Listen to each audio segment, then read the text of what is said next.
This is red hunt where one reaction can change everything, like what happened here. I feel like I can never do anything right in front of my family, especially my mother and sister. Whenever I am alone with them, I tend to make embarrassing mistakes that I would never make otherwise. It is frustrating because I cannot explain this to them, and it often leads to their ridicule. I find myself crying when I am alone, knowing that I would not make such errors in front of others. For instance, today, my father called me while we were in the car after our usual lunch. I did not say thank you during the call because I felt tense with my mother and sister listening.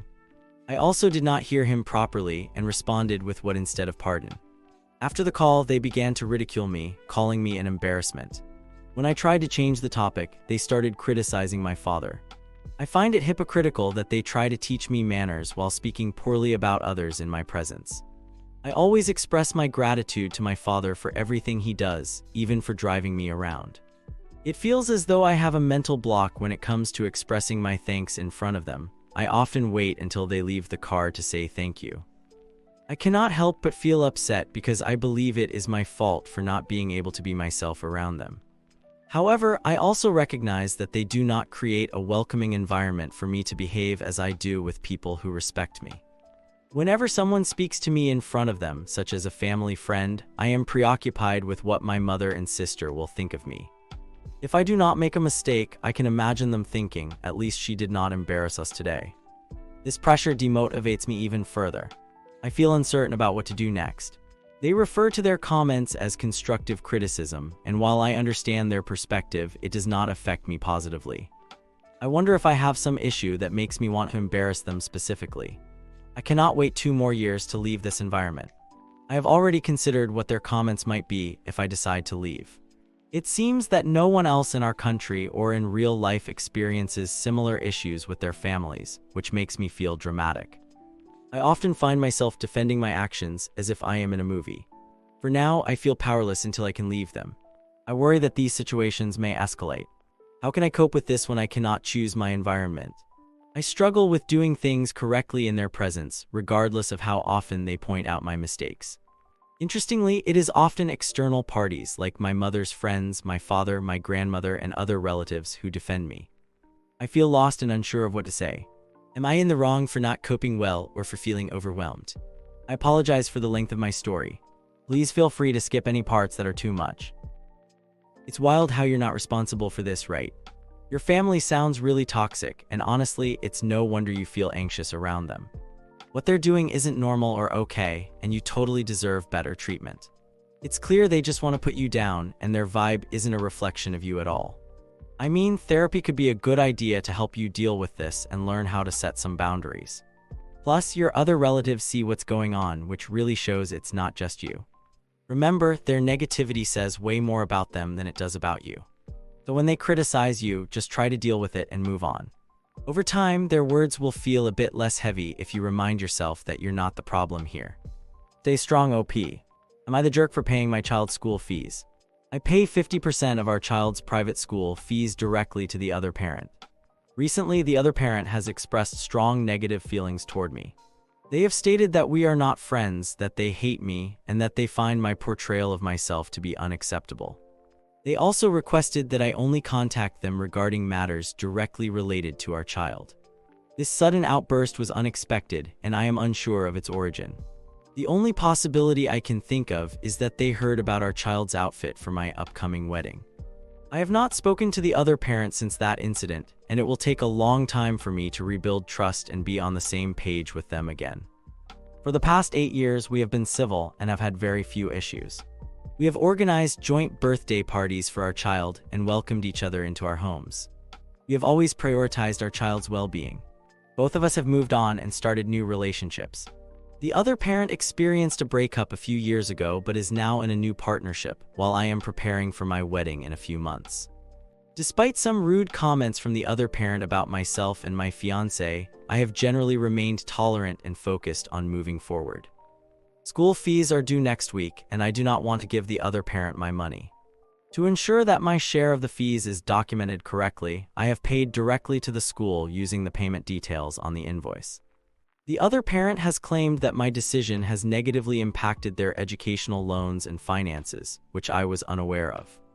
I do not understand how my paying 50% of our child's school fees directly to the school could affect their loans or finances. They have not paid the fees up front, so they are not in a position to reimburse themselves. I also question why a loan would be taken out for the entire amount of school fees when half is already covered by my payment. When the other parent reminded me that I owed them money, I informed them that I had already paid my share, respecting their request for limited contact. We have a 50-50 arrangement regarding our child, and child support is not a factor in our situation. Am I in the wrong for wanting my half share of the school fees documented from now on? I welcome opinions and suggestions for addressing this issue in the future. You're not responsible for this. I mean paying half directly to the school. That's totally fair. Your ex might have been up to something shady with the money you were giving them. Honestly, the bigger question here is, what's your daughter wearing to the wedding? It sounds like your ex has some feelings about you remarrying, but honestly, that's not what it sounded like at first. A kiss-themed wedding with your daughter dressed as Gene Simmons. That would have been epic. Also, check with the school to see if your daughter has any scholarships or grants. It's a big deal to know if they're double-dipping on the fees. You'll get your own receipt, and that's really all that matters. Am I the jerk for buying another ticket for a convention? I am not a regular user of this subreddit, and I think this whole situation I am about to share is a bit silly to discuss here, but I believe I may need some outside perspective. I am a 19-year-old male and part of a close-knit group of friends. There are 5 of us in total, 3 women and 2 men, with ages ranging from 17 to 19. We do everything together, hang out, and talk a lot. Recently, a convention was announced in our town, which excited everyone since it meant we would not have to drive for 2 hours or more. We planned to attend on the first day. The problem began when one of my friends, whom I will refer to as Noah, discovered that I had actually purchased tickets for both days of the convention. She asked me why, and the simple answer is that I want to have time for my own interests. I love all of my friends and my girlfriend, who is also in our friend group. However, every time we go out, I find myself responsible for everything. I drive us to the event, assist with cosplay preparations, carry bags filled with snacks and water, and during the event, I am often dragged around to see what everyone wants to show me. I feel like I am acting as their caretaker for the day, which prevents me from enjoying the event myself. To address this, I decided to buy tickets for both days. This way, I can dedicate my full attention to them on the first day and also have the chance to explore my own interests on the second day. I do not see this as a problem or a bad solution. I chose to spend more money to ensure my time with them was not negatively impacted. I explained my reasoning to Noah, and while she seemed to understand, she appeared somewhat upset. Unfortunately, her comments to our friends did not portray my decision in the best light. The next morning, I woke up to numerous messages in our group chat asking if I considered them a burden and calling me inconsiderate for thinking they needed me to take care of them. Even my girlfriend was upset because I had not informed her about my plans. I attempted to clarify that this was just a misunderstanding. While they seemed to understand my perspective, they still appeared hurt and stopped asking for my help with various tasks. What started as a small issue seems to be growing into a larger problem. Although they continue to communicate with me, it is clear that they are still affected by the situation. Noah apologized, stating that she did not expect this to escalate, and I can understand her point of view. I initially thought this was not serious, but it has been a week and the issue is still unresolved, which is causing me concern. So am I the one at fault in this situation? Laughing my butt off, you're not responsible for getting your own ticket or wanting some time for yourself. I mean, it's totally fine to want a little solo adventure, right? When you break down your need for me time, some friends might take it personally, but honestly, that's on them. If they can't handle it, maybe you just need to find another way to say it next time. Let them know you're just looking for a break, not pushing them away. Seriously, wandering around alone can be pretty refreshing. And hey, you shouldn't feel obligated to organize everything for them. They're grown-ups, they can figure things out on their own. So just enjoy your time and do what makes you feel good. Am I the jerk for throwing my whole class under the bus for not helping with a group project? I attend a semi-private school, and we were assigned a class robotics project with a total of 30 students. We had 3 weeks to complete it. Unfortunately, everyone, including myself, became busy with other schoolwork and forgot about the project until 4 days before the deadline. Realizing that nothing was going to be done, I took the initiative to message the class. I informed them that I would work on it at home, and anyone who had the time was welcome to join. I gathered 4 of my friends, and in total, only 8 people, including myself, attended to assist. The rest of the class responded that they were too busy or could not attend. However, they asked if they could contribute financially instead. Under pressure, I agreed. We worked from 8 a.m. to 7 p.m., only having time for a quick lunch, which cost about $5 each. After calculating the total expenses, the supplies came to $178, and the food cost $40. We rounded up the total to $220 to make it easier to share and asked the 22 students who did not help for $10 each. Our class president immediately complained that it was too expensive and said the project did not look that good. I explained that we were under a time crunch and did our best with minimal help. He continued to nag, and I eventually snapped, saying they were fortunate we were even offering them a chance to contribute instead of reporting them to the teacher. After that, he stopped responding to me. Almost none of the others paid, even though I offered to accept payments in cash or via PayPal. Eventually, only 3 other classmates offered to help, each contributing $50. The 8 of us who completed the project split the remaining cost among ourselves. On the day of submission, I privately informed the teacher that only 11 of us contributed. When our teacher publicly addressed the rest of the class, they began to justify their lack of participation, most notably the class president.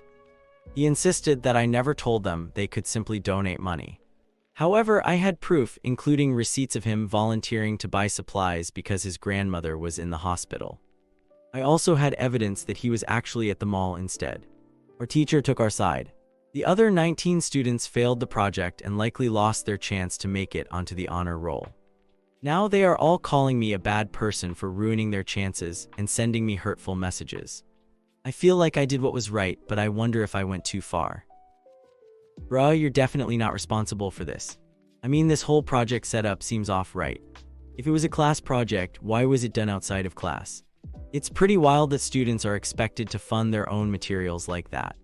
So many families face this, and it can get expensive quickly. You shouldn't have to pay for everything and then let others take credit for your work. That's not fair at all. Honestly, the teacher really dropped the ball on this one. Assigning group projects without clear guidelines just sets everyone up for failure. And getting flunked based on your input. That's just wrong. Those harsh messages should be aimed at the teacher, not you. Am I the jerk for inviting both of my partner's divorced parents to their college graduation without telling them? I am a 26-year-old female and have been in a relationship with my boyfriend, who is a 24-year-old male, for approximately 6 months. We generally share the same perspectives on various matters and have met each other's families, which went smoothly. His parents divorced when he was in 5th grade, but they are both remarried and appear to be happy. A few weeks ago, he invited me to his college convocation and graduation ceremony. I agreed to attend, and since each graduate receives 2 tickets, I asked him who he would like to bring. He expressed a desire to invite his parents, but mentioned that he could not choose between them. Ultimately, he decided it would be best for just the 2 of us to attend. I was excited about this arrangement.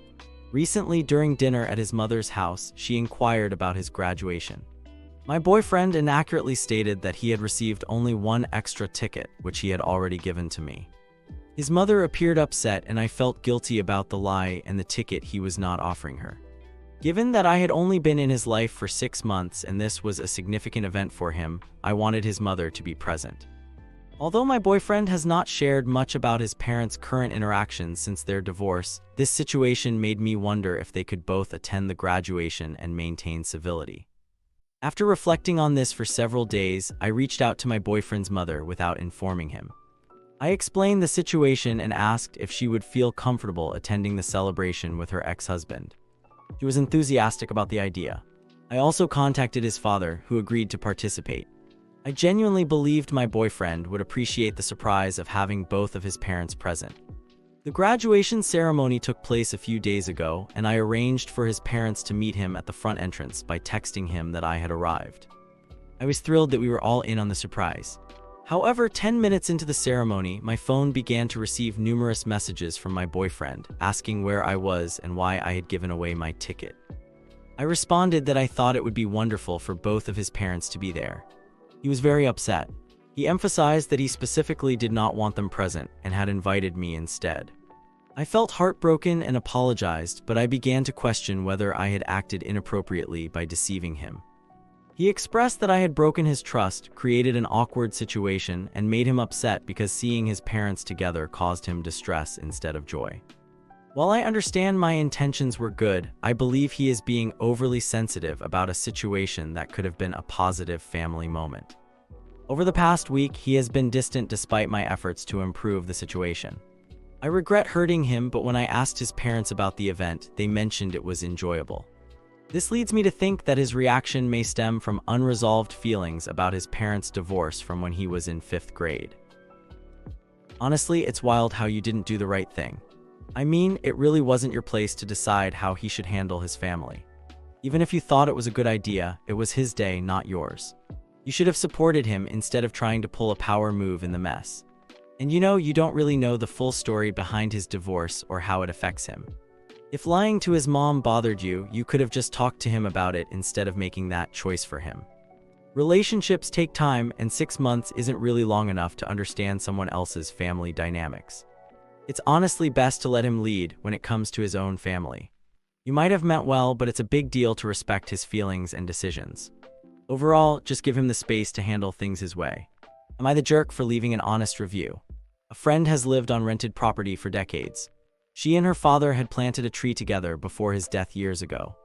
A couple of weeks ago, she tearfully shared on Facebook that a tree company had unexpectedly pulled into her driveway and removed the healthy tree that she and her father had planted, along with another tree they were hired to remove.